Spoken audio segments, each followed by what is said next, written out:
Hi guys, it's Marijka, Milton Public Library, back with you today for more books. This week we are still on diverse characters, week 2, so here we go. The first book that I have for you today is called Black Brother, Black Brother. This is by Jewell Parker Rhodes. So Dante and his brother Trey are biracial. Their mother is black, while their father is white. Trey is very light-skinned, so he often passes as white, where Dante is darker, and a lot of the kids refer to him as Black Brother. So the boys come from a very wealthy family.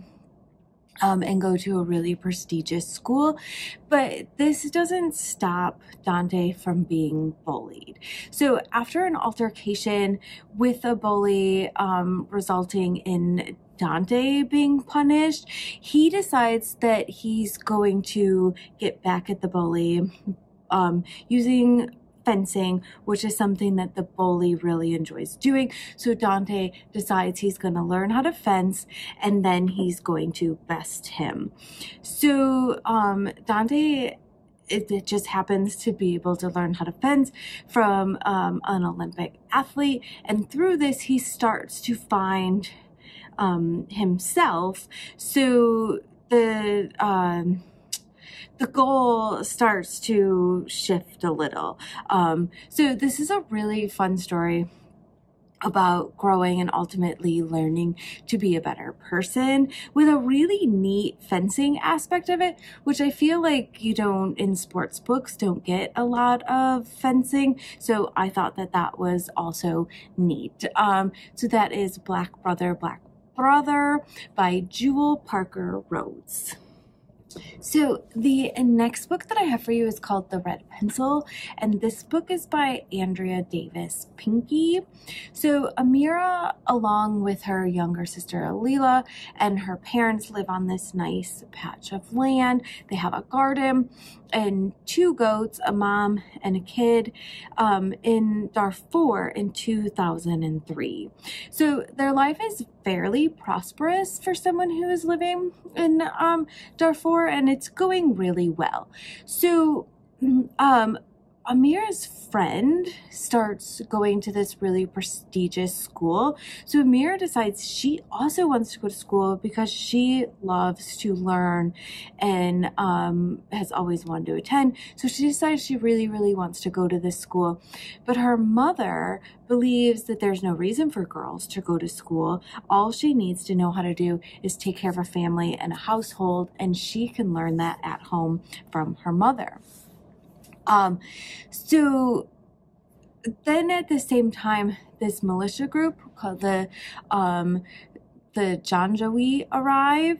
So the Janjaweed is a militia group that is very vicious and dangerous and have destroyed and terrorized thousands of lives.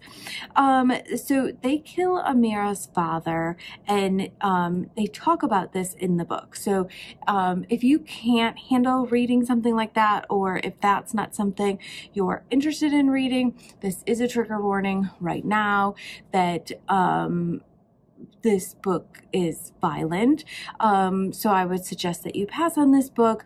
There's no shame in knowing what you can handle emotionally and what you cannot. With that said, this is a very important book to read if you can handle it, because this story is a story that a lot of people had to live through at that time, and in some places still have to live through today. So Amira and the rest of her family escape with a neighbor, and they eventually come to this large relocation camp at Kalama. So the deprivation at this camp is absolutely horrendous, and the family doesn't know what to do. But Amira, however, still has her dream of going to school, which is really amazing. she's thrilled when this aid worker gives her this red pencil and this little notebook, and she loves to draw, and knowing that her father wanted her to learn inspires Amira to find ways to educate herself despite her circumstances. So although this book can be a lot emotionally, it is a really great story, and it's a story that people should know about. So that is The Red Pencil by Andrea Davis Pinkey. The next book that I have for you is called I Can Make This Promise, and this book is by Chrisine Day. So Edie and her friends find this mysterious box in her attic, and while looking through it, she discovers a photograph of a woman that looks exactly like herself. So much like herself that they literally could be twins, and they just so happen to have the same name, Edith. So Edie is very curious who this person is. So she knows her mother was adopted by white parents, and they are not white themselves. But beyond that, her mother says that she doesn't know, and Edie has never really pressed her on it. So in search of information on her family history, Edie starts to discover some pretty painful events.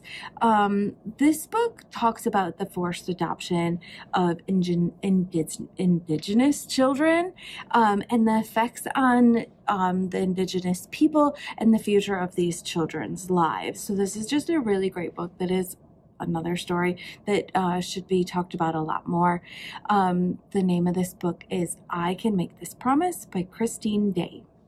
The last book that I have for you today is called We Could Be Heroes, and this book is by Margaret Finnegan. So Hank is autistic and prefers just to spend his days alone, searching for rocks, then finding or choosing 3 of the rocks that he found to put in his pocket for the rest of the day to keep close. So while at school one day, there's an incident involving Hank, a book about Nazis that makes Hank feel uncomfortable, and some matches and fire. So because of this incident, Hank gets suspended for a few days.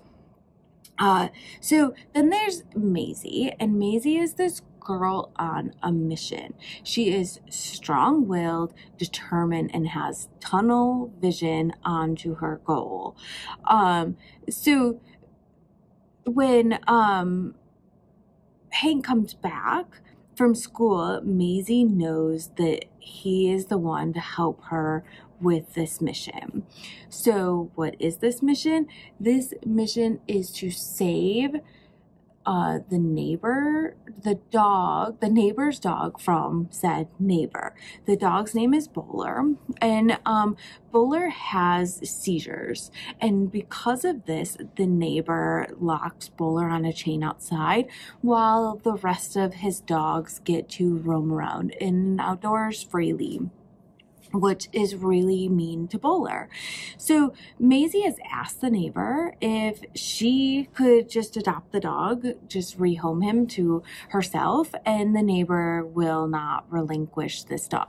So Maisie wants to kidnap this dog and then have Hank take it over because the neighbor doesn't know him. So when Hank gets back to school, Maisie already has this plan because she knew he was the one to help her. I mean, this incident made it solid. So this story is a third-person view from Hank's perspective. So it's a great story about limits, friendship, and a view of a person living with autism. So that is We Could Be Heroes by Margaret Finnegan. So those are my choices this week. I hope you enjoy them, and I will see you again next week. Bye.